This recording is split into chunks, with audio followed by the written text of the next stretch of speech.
Assalamualaikum warahmatullahi wabarakatuh.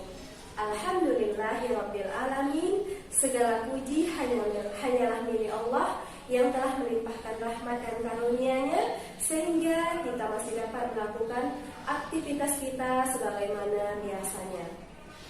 Selawat berangkaikan salam, marilah sama-sama kita kirimkan kepada arwah junjungan Nabi besar kita dengan berupa doa selawat, Allahumma sholli ala Muhammad wa ala ali Muhammad.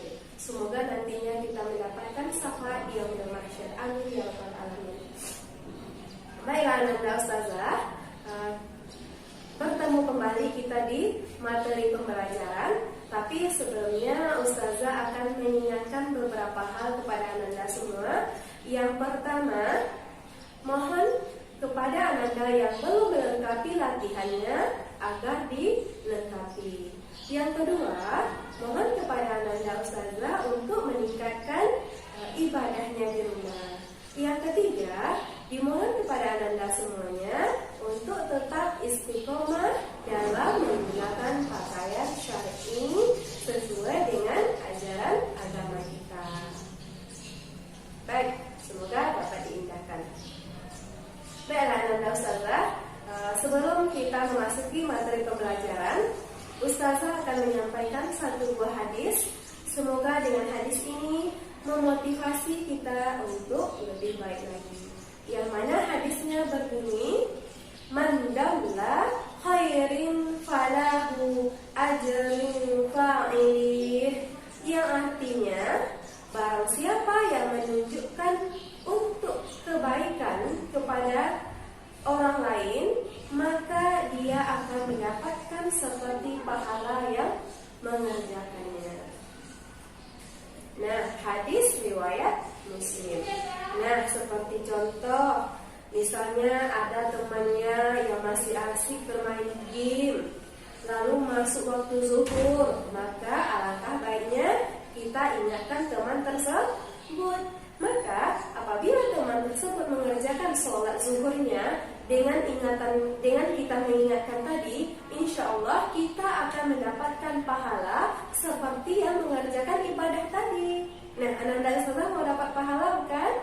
Nah, demikian. Apabila, contoh berikutnya, apabila ada misalnya teman yang asik bermain, apalagi seperti sekarang ini musim bermain layang-layang. Nah, misalnya lupa untuk melakukan sholat maghrib. Nah, kita ingatkan teman tersebut untuk melakukan sholat wajib maghribnya. Nah, maka apabila teman kita tadi mengerjakan sholat maghrib tersebut, maka insya Allah kita juga akan mendapatkan pahala karena kita telah mengingatkan teman kita tersebut. Nah, seperti itu. Maka saling mengingatkan di jalan kebaikan.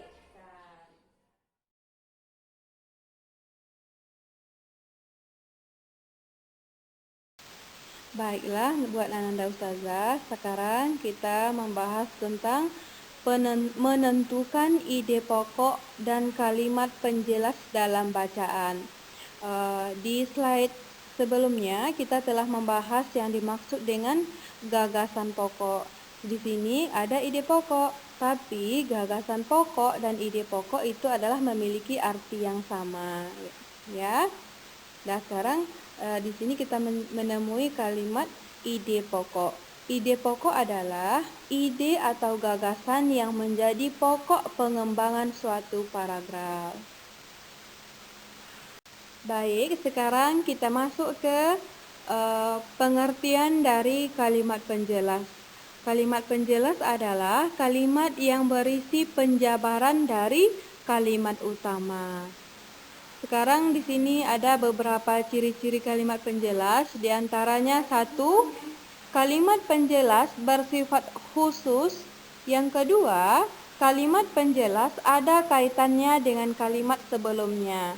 Yang ketiga, biasanya memiliki konjungsi antara kata-kata sambung antara kalimat. Yang keempat, kalimat penjelas biasanya berupa data, fakta, contoh, opini, dan sebagainya. Baik, sekarang fungsi kalimat penjelas. Di sini ada beberapa fungsi kalimat penjelas, di antaranya 1.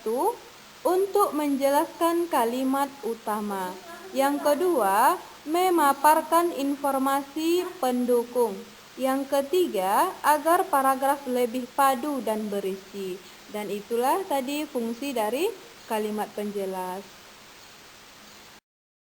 Baik, Ananda Ustazah, di sini Ustazah memberikan satu teks. Berdasarkan teks ini, nanti Ustazah akan menentukan mana ide pokok dari teks tersebut dan mana kalimat pendukung dari paragraf tersebut. Jadi, ayo simak teks berikut ini. Manfaat renang. Olahraga renang memiliki manfaat bagi kesehatan tubuh. Olahraga ini dapat melindungi diri dari stres dan ketegangan. Untuk itu, berenang sangat dianjurkan untuk dilakukan oleh setiap orang tanpa batas umur. Kegiatan renang dapat dimulai sejak bayi hingga dewasa. Renang juga bermanfaat meningkatkan daya tahan dan kekuatan tubuh. Kegiatan berenang mampu meningkatkan konsumsi oksigen sekitar 10% lebih besar dibanding dengan kondisi normal. Hal tersebut membuat tubuh menjadi lebih kuat. Selain itu, berenang mampu mengurangi risiko penyakit stroke. Hal ini dikarenakan berenang dapat meningkatkan kinerja jantung manusia 18% dibanding konsumsi normal. Baik, sekarang mari kita tentukan ide pokok dan kalimat penjelas dari paragraf teks yang telah kita bahas tadi. Sekarang paragraf pertama, ide pokoknya adalah renang. Sedangkan kalimat penjelas dari renang tersebut adalah dianjurkan untuk setiap orang tanpa batas usia.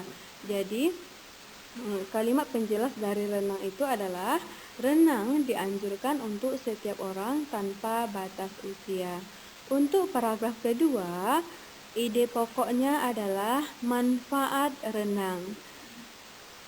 Sedangkan kalimat penjelas adalah mampu meningkatkan konsumsi oksigen sekitar 10% lebih besar dibandingkan dengan kondisi normal.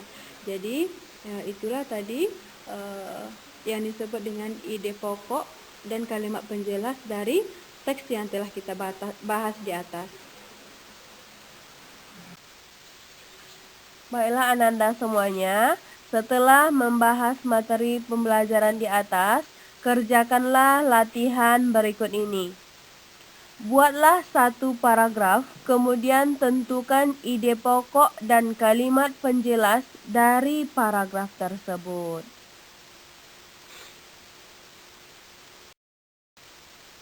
Baiklah Ananda semuanya, kita akhiri materi pembelajaran kita pada hari ini. Tapi sebelumnya Ustazah akan menyimpulkan materi pembelajaran kita pada hari ini. Poin yang pertama yaitu ide pokok atau gagasan pokok. Yang kedua yaitu kalimat penjelas. Nah, sekarang kita bahas poin yang pertama yaitu ide pokok.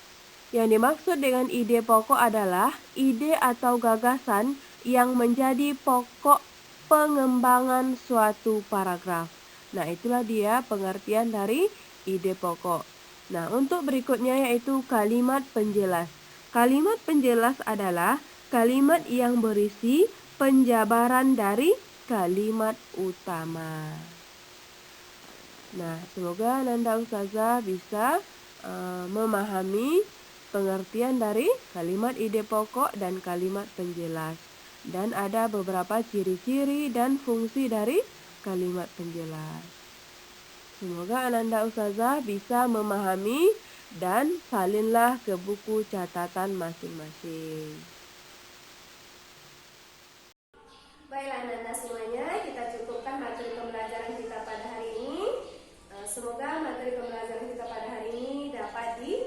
dipahami. Jangan lupa kepada Anda selalu semuanya untuk mencatat di buku catatan masing-masing. Baiklah, sebelum kita akhiri, kita membaca doa kafaratul majelis. Subhanakallahumma wa bihamdika asyhadu alla ilaha illa anta astaghfiruka wa atubu ilaik. Wassalamualaikum warahmatullahi wabarakatuh.